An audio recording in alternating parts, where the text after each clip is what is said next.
relationship with a narcissist, I mean, it's generally a struggle throughout the entire relationship to get any point of resolve with them. And at the discard, it's like they leave you with a massive sense of unresolve. The lack of resolve, even in little situations, for the empath in the relationship will almost be gaslighting themselves, because they're not getting the resolve from the narcissist.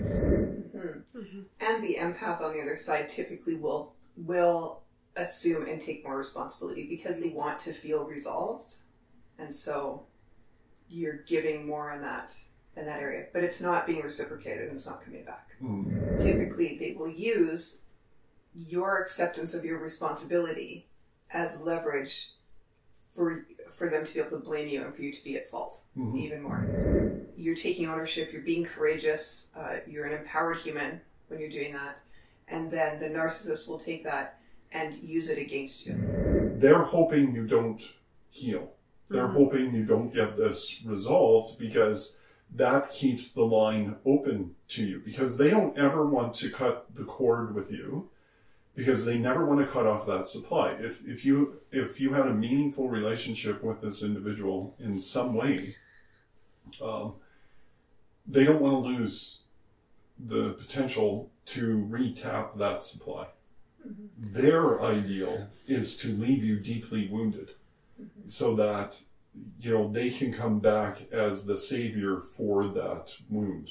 And that if you're not taking responsibility for the wound and doing your own healing, that leaves you super vulnerable, because that need to have resolve is so strong. Even though it seems like they moved on and it's like you were nothing, all of a sudden, subconsciously, you're going to start coming up in their life. You're going to start coming up in dreams. You're going to start coming up in conversations they're having with people. So they can live in denial for a certain period of time. But there's a shelf life on denial. All of a sudden, you re-emerge in their life subconsciously, because they don't have any resolve either. Welcome to the Neonarcissism podcast, hosted by emotional intelligence specialists Kim and Jackie of Element Q, alongside strategic psychotherapist Brad Kaufman. Welcome to the Neonarcissism podcast. We're happy to have you join us today. We are going to talk all about the lack of resolution when the narcissist discards you. So that's our topic for today, and I think it's going to be quite rich as we dive into this. When we start talking about this lack of resolution, once you're discarded, so once the relationship in whatever form that sits in has ended, there's this real need for the empath, the person on the other side, to want to understand, want some clarity, and want to complete and resolve the relationship and the events and issues that led up to the discard. However, the narcissist will not engage in that. Basically, right, with the discard is they will just ghost you. And like you're talking about, there's no resolution. There's a complete lack of resolve. And this is very difficult, like you're talking about, to the person who generally likes to, right, in healthy relationship, both parties are interested in resolving issues, right? They're willing to put it on the table and struggle through it, no matter how many takes it is, right? I'll often hear couples say, you know, one person will say to the other person, like, how many times do we have to talk about this? Well, as many times as it takes, right? As many takes as it takes, or as many conversations or discussions as it takes to get to a point of resolve for both people. And this is what happens in healthy relationship. So when you're in relationship with a narcissist, it's generally a struggle throughout the entire relationship to get any point of resolve with them. And at the discard, it's like they leave you with a massive sense of unresolve. Yeah, and you'll see it throughout the relationship, like you're saying. Like, you'll have maybe a smaller situation or something to discuss and a hurdle to get over. And they'll continuously sort of flip the script on you So you think you've nailed down the point of what needs to be resolved and discussed, and just before you get to the resolution on that, then it actually becomes about something else. That was never the thing then, now it's about something else. This is sort of the tactic that'll be used. So there's some little clues and hints in the relationship as well that resolution is not really on the table. Yeah, or they'll gaslight you. And they can get away with this because they often choose people that are willing to step into their own accountability and responsibility for their actions. So if they can gaslight you well enough, then you feel like you end up being the one to say sorry. So you're turning towards them with this apology, attempting to get some form of resolve. And when you show up at the table and they finally feel like saying, okay, they'll say, thank you for the apology. And you'll be like, oh, good, they're calmer. So that feels a little bit better, but you still don't have any true resolve. And the empath on the other side typically will assume and take more responsibility because they do just want resolution. Exactly. So they will take more responsibility than they're actually responsible for. Yes. So that's also another clue to look out for. If you're taking more of the responsibility that you are not actually responsible for, that there's a sense there that you might be doing that because you want to feel resolved, and so you're giving more in that area, but it's not being reciprocated and it's not coming back. Isn't that also the lack of resolve, even in little situations, for the empath in the relationship will almost be gaslighting themselves because they're not getting the resolve from the narcissist. So because that's not happening, well, what's wrong with me? What did I do wrong? How did I contribute to this? Obviously, they don't need the resolve. Why do I need more resolve than they need?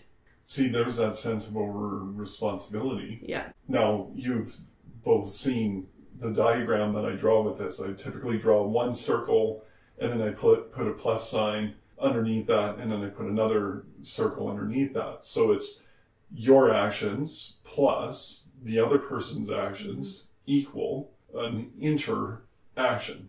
So, which is a larger pie, right? Which is a larger circle. So what the narcissist tries to do is they try to get you to take full responsibility of the whole interaction, even though you've both contributed to it. And as soon as you take your piece of it, and this is why they look for people that step into their own responsibility for their actions, because when they can show that you're responsible for something, then they will put that whole entire, the whole ownership of the interaction onto you. And they will disown their own actions in terms of trying to load the whole interaction onto you.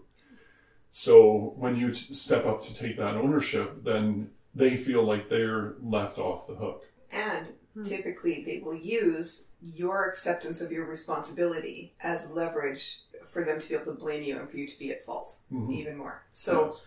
So you speak your responsibility, you're taking ownership, you're being courageous, you're an empowered human when you're doing that. And then the narcissist will take that and use it against you. See, and that's where it becomes, now here is a key strategy to use. Pay attention to ownership. So like you're talking about, Jackie, we will start questioning, okay, what were my behaviors in that situation? If they seem to be resolved, why am I unresolved? And we will be looking for our ownership wherever we can. Yep. And again, like you're saying, as long as we take one piece of ownership in any interaction, that's where they will play that blame game and they'll throw the whole thing onto you. And yeah, you become the scapegoat. And so they get a jail free card. The other example of this that's I've witnessed is coming up is you may have an interaction, an argument, fight, something that makes you feel horrible, and then they'll pretend like it never happened the next day. Oh, yeah. So it's not even a question about resolving it because to them it never happened.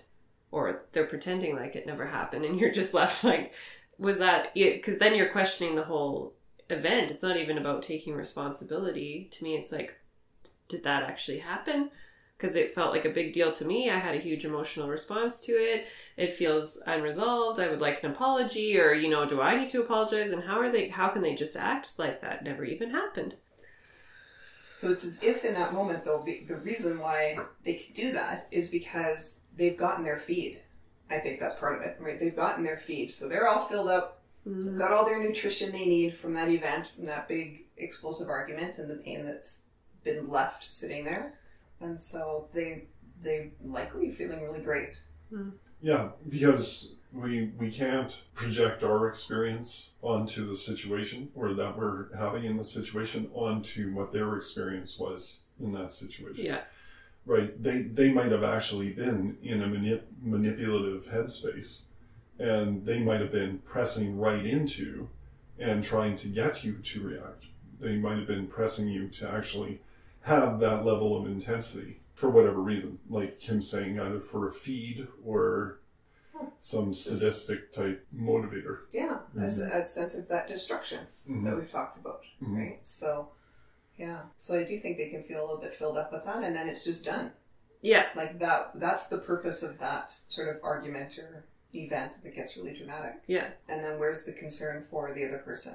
None. And the devastation that's been left behind. Yeah. So yeah, it becomes about this whole big ownership piece. And of course, for those of us that enjoy and desire a healthy relationship, we're constantly working towards a sense of cohesion, alignment, love, peace. Harmony. Harmony, thank you. That's the word I'm looking for. Harmony. Yes, harmony. And so now the ultimate betrayal, or the ultimate discard, really is about leaving you in disharmony. I love this word, thank you. It is. It's leaving you in a very raw position. And they often don't leave in just kind of a subtle way. It has to be a fairly dramatic way. And so then you're left hanging on to all of this lack of resolve. So this is where it comes down to your own personal responsibility to be able to sort through that. What is yours to own? What is yours not to own? They're hoping you don't heal. They're hoping you don't get this resolved, because that keeps the line open to you, because they don't ever want to cut the cord with you, because they never want to cut off that supply. If you had a meaningful relationship with this individual in some way, they don't want to lose the potential to re-tap that supply. They also don't have any resolve. They throw their big dramatic circus and they tell their narrative to the world around them, and everything like that. But at the end of the day, they're still carrying the truth at some level. Subconsciously, they still have the truth. So you're consciously willing, or if you're in the space of healing, you're consciously going into that space, trying to find healing and resolve within yourself. So you're dealing with the traumas, you're dealing with the betrayals, you're dealing with all of that type of stuff. In the meantime, they aren't healing or dealing with anything. They're escaping it, they're avoiding it, and they're distracting themselves. Yeah, they're finding all of the distractions they can to avoid seeing the truth of that, and their own responsibility and their own ownership. Like, those just are not on the table for the narcissist. Yeah. Now, they can get away with it, so essentially it's a form of denial. And so they can live in denial for a certain period of time, but there's a shelf life on denial. So then all of a sudden, subconsciously, you're going to start coming up in their life. You're going to start coming up in dreams. You're going to start coming up in conversations they're having with people. And even though it seems like they moved on and it's like you were nothing, all of a sudden you re-emerge in their life subconsciously, because they don't have any resolve either. But isn't it also they'll continuously bring up, like, if they're, if they have an ex or something like that, they'll continuously bring that up in future relationships or with friends or family, because it also gives them a sort of a more subtle feed. Like it's that reminder of the feed that they had. So to bring it up again allows them to sort of revisit that feed of destruction. I just wondering, like, when you're saying that, so if you can revisit the feed of destruction, if the person on the other end hasn't resolved it, isn't that feed still always open? Oh, like energetically? Yeah, energetically speaking. Yeah. Sure. That's so true. So it doesn't matter if you have like physical distance or if there's like no contact in any way. There still is an energetic tie, and most people may not realize this, but psychologically, and then there's something called like field theory. And then when you get into quantum physics and we see how like particles impact each other from a distance and all of that type of stuff, you start to see the world in a little bit of a different way through that deep scientific lens. Yeah. So you're right, there can still be that open, I call it like the ethereal tie to this other person. Yeah. Well, I feel like they're still winning. I mean, because if they've got you left unresolved and you're not able to realize what's happened, that's intentionally been happening that way. You set a boundary, whatever the reason was, they cut and run, it's left unresolved. It's intentionally left that way so that energetic field is kept open, so they can draw on it at any time, so they can come back into your life anytime, and you're left just, like, to me, the experience I have is I'm just looping on the event that may have caused the discard, and it's just like, it'll come up depending on the regularity of when after it happens, like every day, every hour, then maybe it'll come up every week or every month, but it'll kind of less and less time, but it still loops that same. I'd be curious, actually, if that is tied at all with it coming up in their subconscious. It's like moment to moment, that energetic tie. Yeah. Well, we are all connected. We are. Right? Can feel each other and feed off each other. Yeah. In healthy and unhealthy ways. So. Yeah, but to me, if I'm still looping that event, I'm still thinking about them and I'm still connected to them energetically just in my thoughts. And it's taking me away from being in the present moment. So it's still energetically tied to them. Yeah. Well, this is why we have this community. Yeah. And so that we can sort of find a space of healing and disconnect from that feed. From continuing to be that feed. Because their ideal, so because you're talking about healing here, their ideal is to leave you deeply wounded so that, they can come back as the savior for that wound. Because if they can leave you in that raw, unresolved state, and they're the ones that put you there, then it's really easy for, as soon as they come back into your life, you go, oh, here's an opportunity for me to actually get resolved. So now because you need something from them at that point, that gives them a certain feed. Whereas if you take responsibility for the wound, again, not the wounding, you aren't responsible for the wounding, but you have to be responsible for the wound in order to be responsible for your own healing. There's that open door unless you've healed. Yes. Unless you've done that self-work of shutting off that ethereal kind of energetic tie that still sits there. Yeah. That psychological, emotional, spiritual tie. Yeah. I can see too, if you're not taking, I love that your wording on that, if you're not taking responsibility for the wound and doing your own healing, that leaves you super vulnerable. Oh, super. Super vulnerable. Because just in how you're explaining that, just seeing that, like, that person coming back into your life, if you're still wounded, you're not taking responsibility for it, you would so desperately want that resolve that you would think that was a gesture of them coming back in good, in good faith to to try to resolve this. And you would just, you're there, you're willing to do it and vulnerable because that need to have resolve is so strong. Yeah. I will say, though, I do think there's another angle to this that also can be at play. Because, yes, I agree with all of that. The narcissist assumes that they still have the same impact and power after they've left. Once the narcissist has left, you can feel really vulnerable, really raw, really exposed. However, you also have a beautiful opportunity for clarity. You really get to see what was actually going on. Mm-hmm. And because of that, it actually diminishes the narcissist's power to, it's just a belief that they have that you're still suffering to the degree that you were suffering when you were in relationship with them.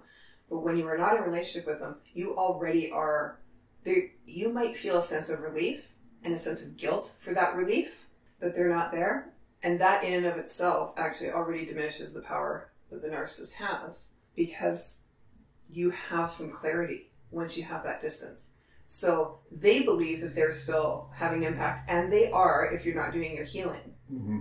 But there also is a sense of like that upon that discard, shortly thereafter, there's a sense of like, oh, of stepping back into reality, actually, is what you're doing. You're stepping back into reality and not in this sort of false narrative of a relationship that's been built. Well, and I like the way that you say that because the more you jump into seeing reality for what it is, or regrounding yourself in a non-narcissistic reality, right outside of the illusion that they had you tied up within, all of a sudden you start seeing things like, how did I do that? How did I cut those people out of my life for the sake of that person's insecurities? How did I do this? How did I do that? How did I act in these ways that are completely inconsistent with any way that I've ever acted previously? And so all of a sudden, you can gain that clarity. Now, for a lot of people who have invested so much into the relationship with a narcissist, at first, it doesn't feel like relief. It only feels like raw loss and raw pain, like to the depths of the soul. Now, this is another topic for another day. I think I mentioned it before, but it is absolute soul rape. And I don't use that word lightly. Like, I use that word very intentionally, because that's exactly what they do. They violate you at the deepest depths. When you get out of that and you see what you were actually in, the relief can come as you start to notice you experience this cognitive dissonance between your current reality and that illusion reality that you were living. And as you start to make sense and start regrounding yourself in reality, all of a sudden that's where you can start breaking the ties. Start breaking those existing bonds. And so if they come back into your life, you can just use impartiality, because there's no longer that emotional charge to it. In the same way. That doesn't mean that there will be just a complete neutral charge, but you'll be able to work with the indifference. That ends up working out not in the narcissist's favor the longer they stay away. If you're doing the work. If you aren't doing the work, that intensity may remain or even intensify. So. And you're left vulnerable to the next narcissist. Right. Because you know how to play that role. Yes. You well know how to play that role. So. Or the Hoover. Or the Hoover. From the same person. Okay. So, and of course, as usual, you don't know how to deal with something until you know what you're dealing with. We'll see you next time.